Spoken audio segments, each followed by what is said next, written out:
Ngiyayikhetha inkosi enkulu yasePhalamende. Bakhonzi abahle benkosi enkulu yasePhalamende. Inkosi enkulu ezulwini. Inkosi enkulu emhlabeni. Inkosi enkulu ngisho emanzini phansi komhlaba. Ngivamise ukuthi ngaso sonke isikhathi ephi naphi lapho ngiye ngifinyelele khona ngithi manje sike ngiqala ukukhuluma ngiqale ngokubonga. Ungayi ukuqala ngibonga uNkulunkulu wasePhalamende uthando lwakhe. Asithande ngalo sonke njengoba silapha kulelo. Usivusile ebuthongweni besingazi noma sovuka yini. Ngokusithanda kwakhe wasiyazivusa. Wayesebona ukuthi akwanele ukuba singathatha imisebenzi yethu noma sithathe izindlela esizithandayo. Wayesephuma wangena umuzi nomuzi ehamba ephonsa uthando lwakhe lasezulwini esidonsa ngalo ukuba sizohlangana kule ndawo ngelakhe igama.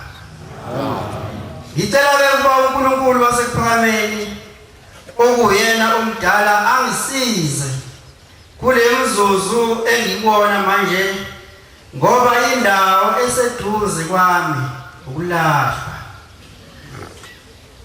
Ukulahlwa kwami kanje uma kungase kubekho oyedwa lapha kuleli ozophuma eselimele emoyeni sengisoliwe mina. Ngimzwile uNkulunkulu ekhuluma ngomlomo wakhe ekhona kulendlu ethi abantwana bakhe eshonini. Uthi abantwana labo bakaBhombela esimilo samapondo bayezwakala ezulwini. Uthi bakhuluma nje imvugo ongayizwa bese bethi amen isiyabuya impendulo. Nginalokho kusaba kunjalo ukuthi mangase ngisolwe yimina ngabe sengisoliwe nasezulwini. Ngicela nina ngoba lizwakala ukuba yini nizongithwala ngomthandazo ngize ngingalahlwa bangalahlwa nokhulu bami lapho bekhona. Amen.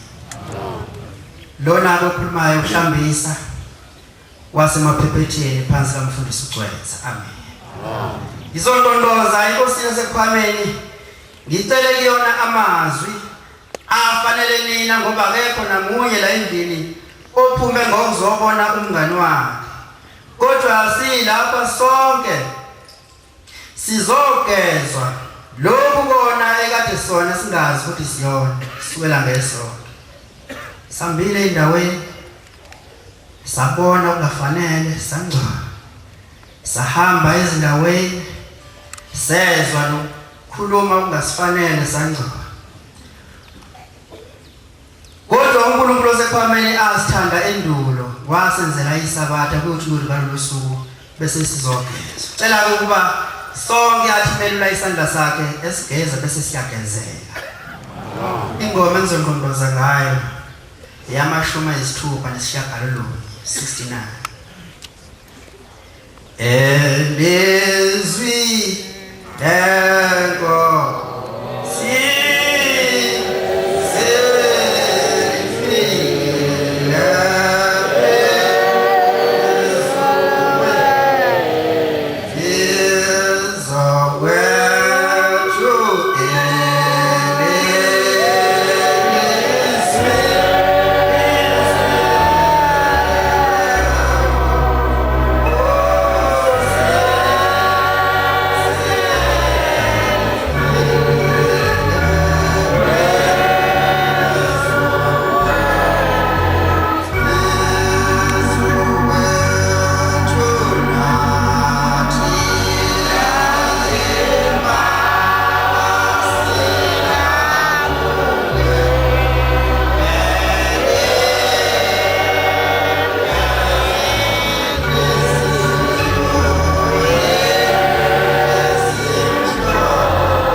Siphakameni uma silapha kule ndawo sisendabeni enkulu ngiyayembeze obaba nabafowethu bekhuluma kakhulu bebabaza ukukhulu bukaNkulunkulu ophakathi kwethu.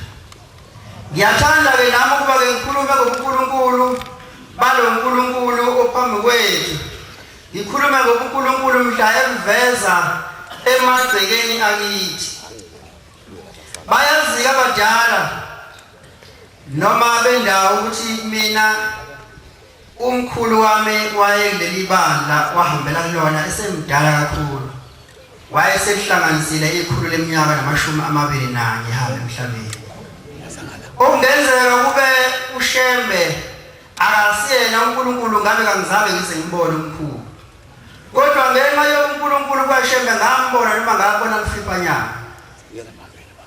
Uma eziveza uShembe lapha yakithi ukuthi uNkulunkulu waziveza kanje. Umkhulu lo engikhuluma ngaye njengoba ngisho ukuthi wayesemdala kwathi makuhamba isalukwazi esasimganile intokazi kaKhumalo abange sagano ngenxa yokudala. Wabe sekuyena omele yonke imisebenzi yasekhaya, ubaba nomfowabo nodadewabo basebancane. Wawumela umsebenzi wasekhaya semabhodweni uyena, sehlathini uyena, semfuleni uyena. Abantu ababekhona bengomakhelwane nabo umndeni nenkosi eyayikhona esebenzisa amaphephethu yazi yangabe saphatheka kahle. Okwahamba kwathi ma ubaba eseqala ubhodlabhodla kwabuyena wemdala kwabo base besondela kuyena omakhelwane nezihlobo benxusa umkhulu ukuba makatshele umfana ubaba ukuthi uma kukhona intombi ayibonayo makayithathe. Bathembisa ukuthi nabo uma ngabe ikhehla lishoda amandla lingenawo bayolekelela nabo ngenxa yesimo ababesibona. Wabe seyithatha-ke ubaba le ntokazi engizalayo yaseMangwaneni noma abanye bazi ukuthi intokazi yaGumede kwangena uMagumede wakuMangwane kunomlando omude ngeke ngikhulume ngawo. Owathi ma emthatha bebancane base beshada ngonyaka ka1940. Owathi beshadile ngonyaka ka1940 bancane. uNkulunkulu wayesebapha umntwana umfana owahlala emhlabeni amasonto amabili wayesedlula. Wayesephinda futhi uNkulunkulu esebanika umntwana wentombazana. Lo mntwana wentombazana uhambe emhlabeni ngo2007 nangu umuzwa wakhe lapha edonseni egugwini kwaMthetho. Wayesephinda uNkulunkulu esebanika umntwana womfana lo mntwana wakhe entabeni zakanyuswa eBothaville ukhona kwasekuyema emva kwalokho. Makuma emva kwalokho ubaba bekuhambeke nje izolo emhlabeni ngo2006 ube umuntu ke angeke naze namazi abaningi ngoba ingubo emhlophe bengayigqoki. Kodwa wabe sephuma esengena kulabo abagulayo efuna ukuzwa ngoba ziningi izinto eziyesidala ukuthi abantwana bangatholakala. Kuyenzeka kwesinye isikhathi kube izifo, kwenzeke kwesinye isikhathi kube isemsamo, kwenzeke kwesinye isikhathi kube mhlambe iphutha lakho nje wena ungapheli. Ubaba-ke wabe sephuma-ke siyayeza ngomeni efuna ukwazi ukuthi yini edala ukuthi abantwana bangabe besabathola ngoba bayingane. Iqonda ukukhuluma ngokuthi uShembe uNkulunkulu. Amen. Waya ezangomeni izangoma zafike zayishaya imihlahlo yazo zakhipha izethembiso zazo insizi zazo zamnikeza ubaba ukuthi awufukanikeze umama enze kanjeya nakanjeya zase ziyathembisa lutho abantwana bangatholakala. Wahluleka ezangomeni wayesiya laba abaprofitayo nabo futhi basho ngendlela ababona ngayo. Bayikhipha nabo izethembiso zabo bamthembisa ukuthi baba abantwana bazotholakala, abantwana bazi batholakala. Kanti khona ukhiye nodwa njobambile. Ukhiye ubambile ithempeli uyazi baba mfundisi Gcweza ithempeli kade ungakabe sevuthelani bekusesangweni ekhaya. Okwathi makufika umthetho uhlabisa umdala into ehlabisamela Ku-1983 wasewehla ithempeli seliya evuthelana. Ukhiye ukhona kwakuye ukuthi njalo uma umkhulu ehamba eya esontweni uma abese yacela nami ngiyacela ukuhamba ucela kubaba. Ubaba ngazange uvumele uma kubamba esontweni. Anqaba hlala phansi awuyilapha. Ngesikhathi ekhala kwehle izinyembezi kanti inyembezi sezibhala icala. Wathela nalithile esebuya labo abaprofethayo basho nakushoyo bakhiphayo kwahlulekeka sekuthi la ngathile la sekuzovela khona ukuthi ushembe uNkulunkulu sekuthi la ngathile kuyisondo kufika isangoma ekhaya isangoma esasibuka siyiphuphele kwase kufika kubaba ukuthi makakhuleke lesangoma wayesekhuleka isangoma sasesiguqa sawukhipha umhlahla. Mase ukhipha umhlahla isangoma sithi ngiyabona ukuthi ukhathazekile sikhuluma nobaba. Sithi ngiyabona ukuthi ukhathazekile kakhulu. Ukhathazwe ukuthi abantwana ngani batholi. Sewuhambile futhi kakhulu akwenzeki lutho. Amukho umthakathayo yini. Umthakathi wena uqobo sithakathayo. Wayesebuza baba Makhosi ngithakatha ngokwenze njani na? Sithi sangoma wena uthakatha ngokuthi awumvumele umakoti wakho bahamba esontweni. Uma umakoti wakho umnqabela ukubahamba esontweni ebona ikhehle lokwakwakho uyabe seyakhala. Athi ekhala izinyembe ezihambile ke zaya kuNkulunkulu wayesedinwa wayivala inzalo. Ngithanda leyo ndawo sengathi abangcwele bangayizwa kahle. Sithi sangoma kudime uNkulunkulu wayivala inzalo. Njengoba kade ngisho ukuthi kwakuyiseninje mina sekusele kuyisona. Wabe sehamba baba siya kuyiceba ephehleni lomkhulu. Baba kade sengigula lapha esangomeni. Isangoma sinuka mina sithi mina ngithakatha njengoba abantwana sabatholi abazana kwabo. Siliyabuza iphehla uthakatha kwenze nyani sithi uthi baba sithi sangoma ngithakatha ngoba ngimvumele makulandele ehambeni esontweni. Selithi iphehla uhleke mfana ngoba usizwele. Uma ungabatwana ungabathanda ukubathola unqabele njalo umakoti bahamba esontweni. Kodwa mawuthanda ukuthola abantwana dedele umakoti ahamba esontweni. Usethi ke ubaba ekhehleleni umkhulu usethi ke baba kusukela namhlanje namthathu manikwazana wakho nihambe naye esontweni. Kodwa ungisiza ngento eyodwa. Ungisize ngokuthi umtshele ukuthi azangakhohlwa ukungenzela amanzi ambonjwana. Wayesevuma umkhulu wathi mfana ngiyathembisa ngizomtshela manikwazana ukuthi akwenzele ukudla kwakho lokho uzidlela bese yahamba ngena esontweni. Inkosi zikubusise. Lahamba ilanga lazilanga kuyosithela. Elathi mali sithela ilanga wabe sekufika kubaba kwafika ukukhathala njengakwazi ukuthi uqhamuka. Weze lesibhocobhoco nisokhathala. Wasekufika ke ukuthi makahambe ayendlini elawini alala kuyona. Wayesehambe sefike sedlala ucansi phansi esecambalala. Angimazi ke noma lala ngomhlanje noma walala ngesisu. Kodwa kwakucansi kuphela lwalidlalwe phansi ngoba kwakungakashaya isikhathi sokulala. Wathi mayecambalala kwasefika ubuthongwana obungahlangene kukhona indawo engithanda ukukhumbuza kuyona ukuthi sithe isangoma kudinga uNkulunkulu. Asishonge isangoma ukuthi kudinga ushebe, sithe isangoma kudinga uNkulunkulu. Uma sekufika lo buthongwana kubaba obungahlangene ulela maqondana lewindi.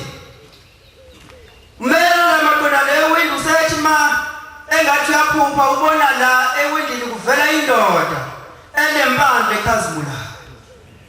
Yiphi leyo ndoda enempandle ekhazimulayo? Kwakukhakha nenkomo zakaZulu. Umbheka bafevola kamzilikazi. Uphethe iphasela elimhlophe uveza ngewindi. Unikeza ubaba la uthi nali iphasela lakho mfana engikunikeza lona engibonga ngalo ubodedela umakoti wakho hamba esontweni. Leli phasela mfana ngikunikeza lona umntwana. Lo mntwana mfana ngikunikeza unikeza yena umfana. Lo mfana wakho umfana kunikeza lenye igama lakho Siphiwe. Wayesemthembisa ukuthi nabanye futhi uzobathola. Amen. Base kuyaphela ukuthoba kubaba.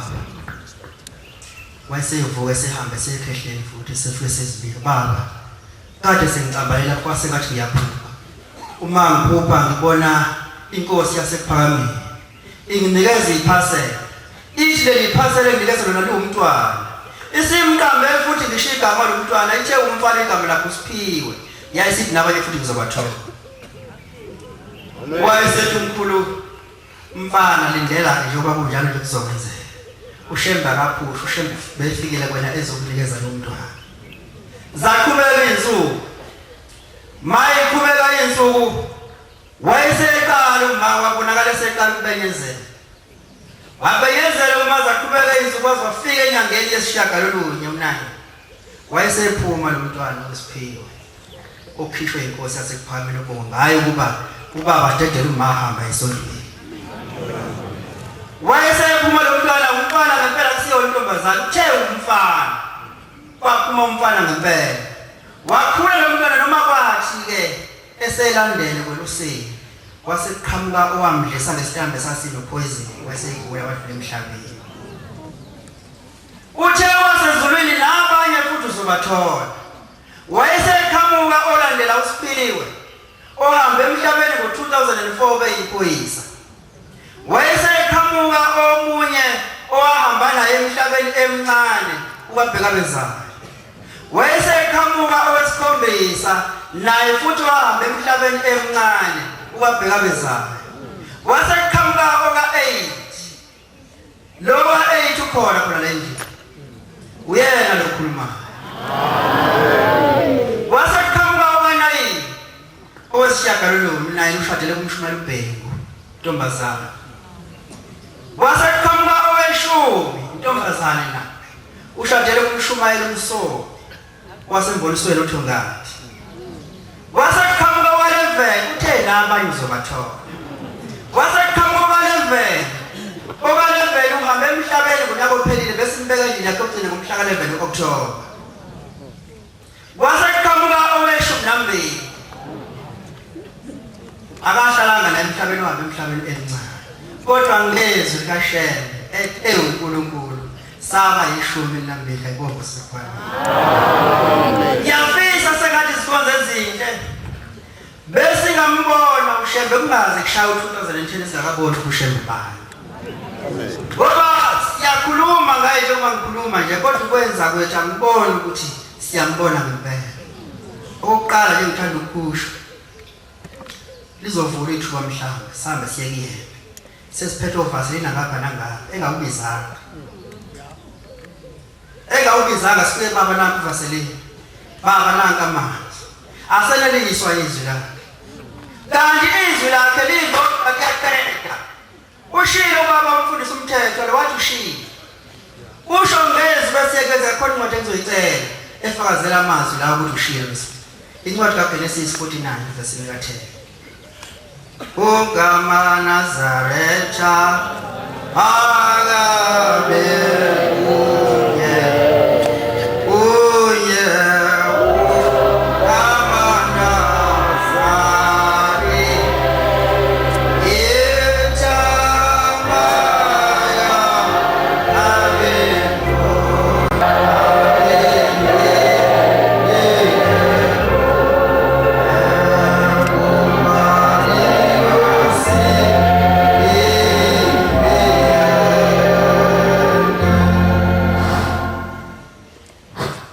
intonga yobukhosi ayuphela kuJuda nombuso phakathi kwezinyawo zakhe aze afike uShilo. Izizwe ziyakubambelela kuye. Amen. Intonga yobukhosi ayuphela kuJuda nombuso phakathi kwezinyawo zakhe aze afike uShilo. Izizwe zobambelela kuye.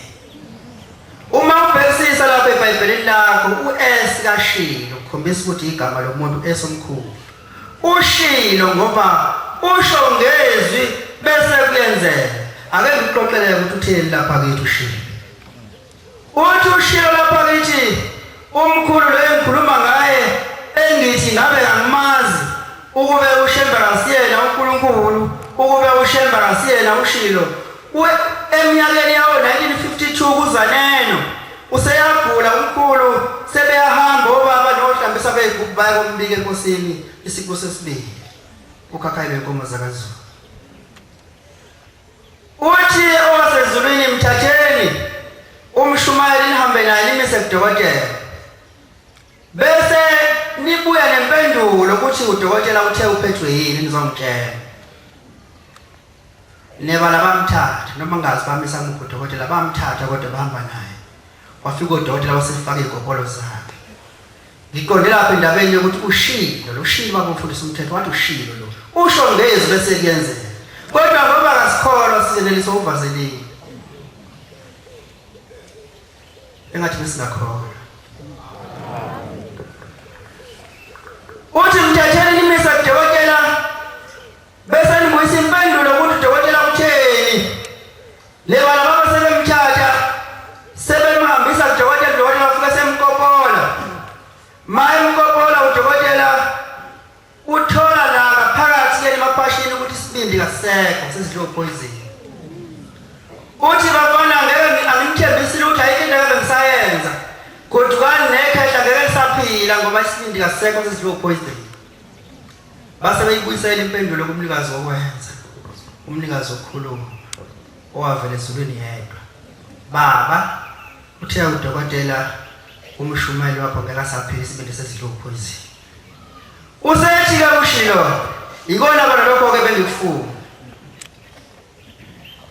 Ikona bona lokho bengikufuna. Uma uhlambisa angase ahambe emhlabeni. Umakhodwa kwakhe usemncane ngingasho uqala indima washade emncane. Umakhodwa wakhe usemncane uzokushiya lo wamuzi bese usala uyafuba behlala bobabili. Okwesibili uma uhlambisa ehambe emhlabeni leli banda aliphethe lizohlakazeka ngoba liyamlalela. Wayesesho ushilo. Uthi ushilo lalelani ke bafana. Ngisazombeka emhlabeni iminyaka uhlambisa iminyaka ewu8 umakhodwa kwakhe azajwayele. Uma bayilanda indaba ubaba wathi ku1952 ushilo esho lamazwi. Wawo 1953 ko 54 55 56 57 58 59 wathi ngo1960 September 20 wahamba umkhulu emhlabeni. Iminyaka yabo8 njengokusho kaShilo ngoba wayeseshilo ushilo ukuthi iminyaka izibo8 ngempela ngibonga sibona. Uhambe wahamba ushilo waphinde washo kumina. Ngiyakthanda uma ngikhulume ngezinto eziqondene nami ngakithi. Washo kumina ushilo esevethi nyama yesine. Yebe baba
kube ngathi uyabona kanti akaboni, nendlebe zakhe kube ngathi ziyezwa kanti azizwa lutho. Akuyona into engaba izwakali, akuyona futhi into engabe kayibonakali. Ngiyizwe ngifikele ukudabuka ngithi mhlambe umuntu mayejayikho lento mhlambe oyisomkhulu baduka bahamba ngendlela engasiyona bangena esogweni. Ngitheke uNkulunkulu ngokuthi utheni kushilo sembethe inyama yesine sekwenzingi ezimhlophe ngenhliziyo ithuba lapho nje sokade khona monastery. Uthi umama wakithi ukhulelwe ngo-1996 kwakuJulayi yokuqala ehleze esihlalweni. Kumele akhululeke ngoJuni, akasakhululeka.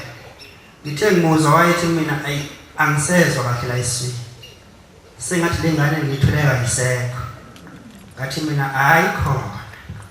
Wathi angabe kusanyakaza pho, yini ungakunikezi imali ngihambe ngiye kodokotela bangihlola.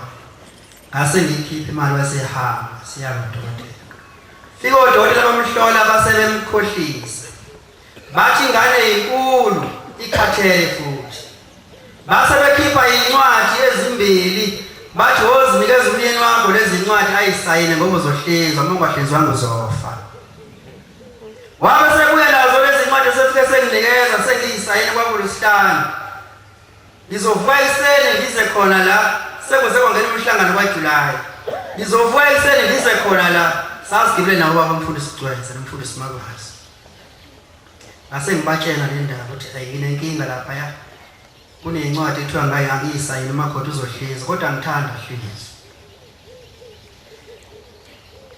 Bathi pho mayicaba kwenze yakho kubikela uNkulunkulu noma ehlinza kodwa uNkulunkulu bese ngimbikela ngithanda hlinzwa. Nebala nathi sekuvela ithuba lokuya kozibika. Ngathi ngiyongena ngalela ngaphakathi kwakugcwele ngendlela emangalisayo. Wabe seqhamuka kwabamfundisi wesomvakela leso sikhathi. Ngabe sengisizakala ngathi baba ngicela ungisize. Wathi yini nanga nje ngicela ungisize ungiphathele nanku umnikelo. Ufike ungibike uNkulunkulu ukuthi ngicela umakoti angahlinzi bafuna ukumhlinza. Intonga yokhoza ayiphela kuJuda nombuso phakathi kwezinyawo zakhe. Azafika ushilo. Izizwe zobamelela kuye. Wabe sewuthatha lo mnikelo wabamfundisi esemvangeli sihamba nawo. Wabe sebuya nempendulo. Impendulo wabuya nawo wabuya nezwi wathi uthe wasezulwini ngeke azahlinza Inkosi imbusisi. Amen. Ngalinda ukuthi mhlawumbe ngabukhohliwe yini ukuthi kuthiwa ngoThembaseline cha. Ngaze ngambuza sesifisana la kushobo lutho lokuyo cha kushobo lutho kuthiwe kuphela ngeke azahlinza Inkosi imbusisi. Ngabe sengigodwa sengikhala lo Julayi ngohlala ngale mhlanje kwakwenziwa. Kodwa ngayekhala afike ngamtshela umama cha sengibuya uNkulunkulu uthe ngeke uzohlinza.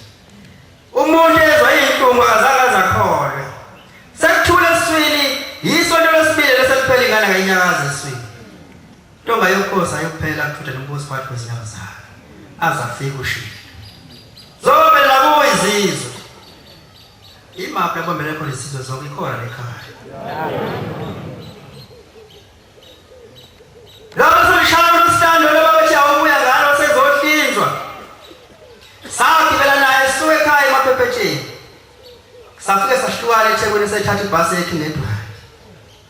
Uthi mase ilanda indaba ntamba mase ngifike ekhaya uthi ngithe mangena nje esibhedlela.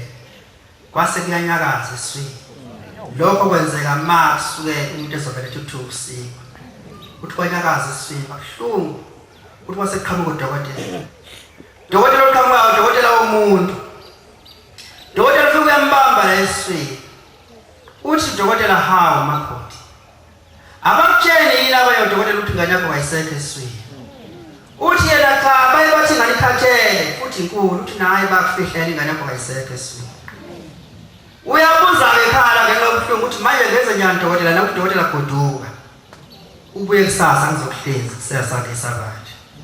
Ukhipha incwadi nazi incwadi zithi ngokuya namhlanje. Uthi udokotela goduka.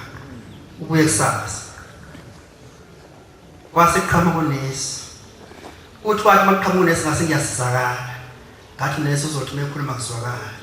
Nesi ngisiza. ungincengele dokotela ngabe ngisagodwa waba ngezwe ngeke ngisafika emgwaqweni wathi beyiqala indawo nese eyakhuluma dokotela wasevuka ngolanga wathi kanti akezwe noma kodwa ngiyamtshela ngikagodwa ngibhede igcwele uthi ngabona hali yangilahla insana ukuthi ngiyafa nje ngasephuma uthi hayi mangifika estopeni kwase ngiyathula esifini bangabe ngisasini yaqhamuka ibhasi ezala emakethe ngagibela mangifika la emakethe nansi ibhasi kubaye ekhaya ngagibela kuyona ngaye ngehla estopeni uthi ethe mangingena egcekeni wase kuyaqala futhi ukwenzeka esibhedlela kodwa nansi indawo engiyithandayo intonga yokukhoza yokuphela kuJuda azafika ushilo uthe bamfundise uthenge kahle wakathi bavasilele kodwa washo bezwa kuphela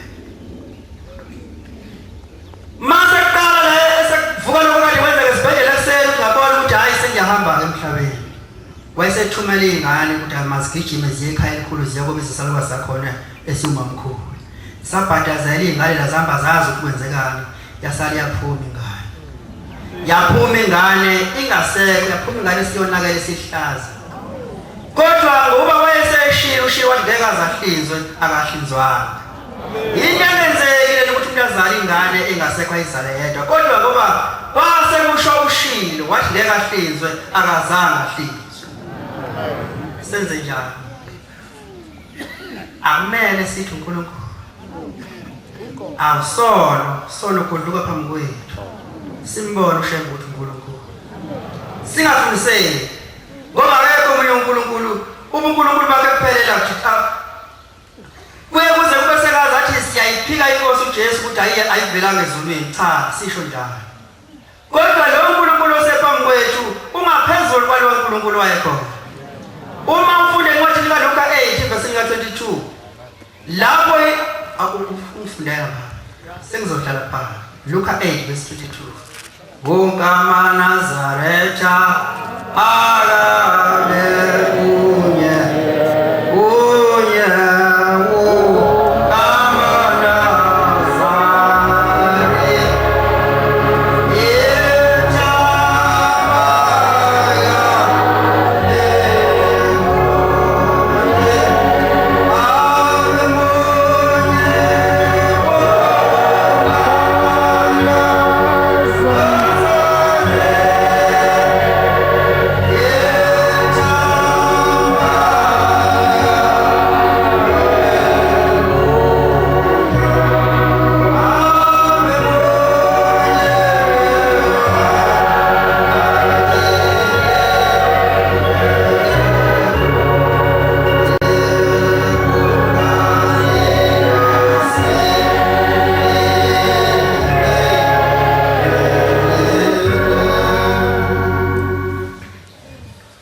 Wathi kubo asiwele siye ngaphesheya kolwandle bemuka ekuhambeni kwabo walala kwavela isivunguvungu somoya olwandle bakutshezelwa ngamanzi babesengozini baya bamvusa bethi Nkosi safa wesuka wakhuza umoya nokugubha kwamanzi kwanqamuka kwathula. Amen. Bengithanda lapho baba baya bamvusa wayeseyakhuza ukugubha kwamanzi kwanqamuka nomoya wanqamuka ngoba eyinkosi yamakhosi. Ngitheke lathi nalo wethu akafani noNkulunkulu abake babakhona kuthi ngelinye ilanga ngo1999 ngolosihlanu fundisa mathunga usemva yakhokhela sathi sizwe wayethi izinsizwa sebonakele ezansi sangweni sezambili imoto ezintathu sithathwa amasela nempahla zonke iphakathi kuzo. Ngangilindele ngithi mhlambe uzobe senxusa abefundisi bamakuhanjwe kuyo ngaphakathi yobikele wasezulwini akashongo njalo. Kodwa wathini? Wathi asikubeni sizoshawa ucingo lwasezulwini. Sabe sesiphakama khona lapho sizoshawa ucingo lwasezulwini lwangena ngaphakathi. Wathi ngesabatha ntambama indaba eyisixoxo la ngaphakathi lezo imoto ezithatha amasela zitholakale zonke. Ngegama likaShembe ngoba ewubani? EuNkulunkulu. Awusindi sona ngoba savala akabo.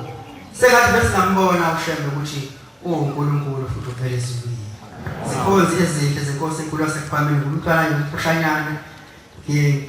Angithandi ukuthi uNkulunkulu ekade esigeza uJulayi wonke bese kuqhamuka mina bese kuyonakala.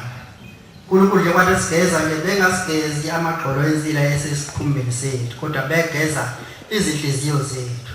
Namhlanje nake siyagezwa ngoba usuku olengcwele leSabatha. Sengathi ke inhliziyo zethu singaba nenhliziyo ezigezekayo. Singabi nalezi inhliziyo ezabonwa insizwe engizalwa ngesifunakaliso ethi khona inhliziyo esezaba mnyama ngasalo kushicashazela emhlophe. Uthi ke lezo inhliziyo ayisagezeki ziyamhlula uNkulunkulu. Uthi ezinye sezaba mnyama, uthi inhliziyo engcono inhliziyo esenalo ichashaza noma elincane nje emhlophe leyo inhliziyo iyagezeka. Sengathi ke zethu inhliziyo kungaba inhliziyo ezisagezekayo ukuze simbone uShembe kulizama ngomhla kuphela.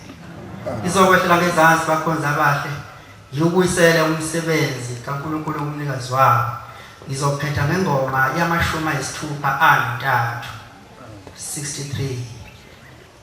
Siyothandaza ukuba babo basebenza umsebenzi wabo ukuyisela uNkulunkulu. Nkosi ayibosise ukuguqa kwabangcwele.